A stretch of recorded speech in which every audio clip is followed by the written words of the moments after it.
hvordan bevægelsesmønstret skal være på frisparket fra Martin Jørgensen.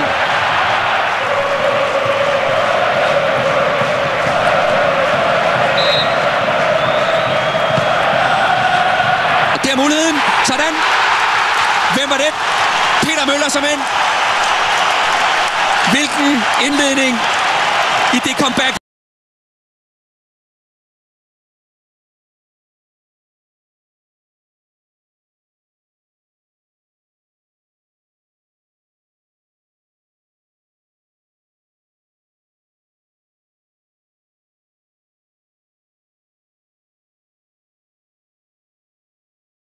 Mål. De vil være skubbende selvfølgelig på opdækningen. Der står 2 danskere helt fri ved den bagerste stolpe.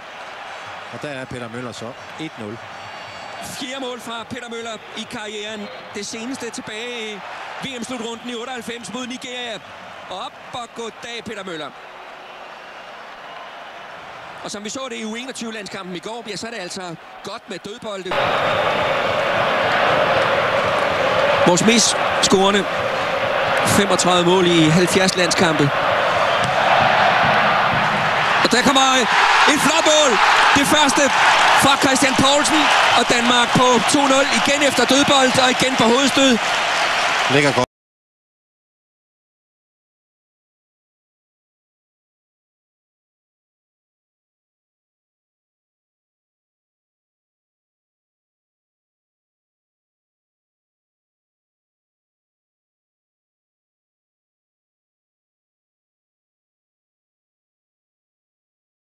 Er ikke dygtig nok, og så angriber han den virkelig Christian Poulsen igen. Næsten helt alene.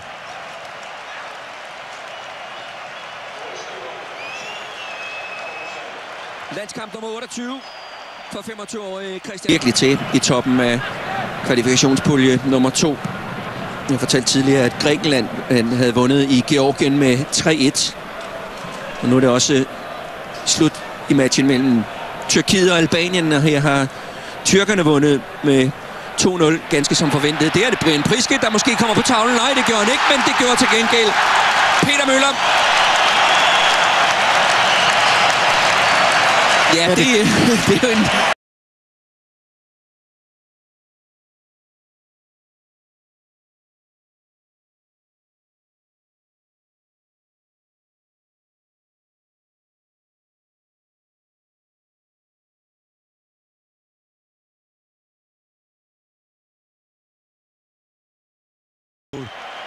En god aflevering, der ligger her for fødderne af Priske, og så Peter Møller. Christian Poulsen på afleveringen. En af de få gange, vi har fået sparket rigtig med fremme. God aflevering. Og der ligger han så inde, Peter Møller, inde i boksen. Ja, det er præcis det,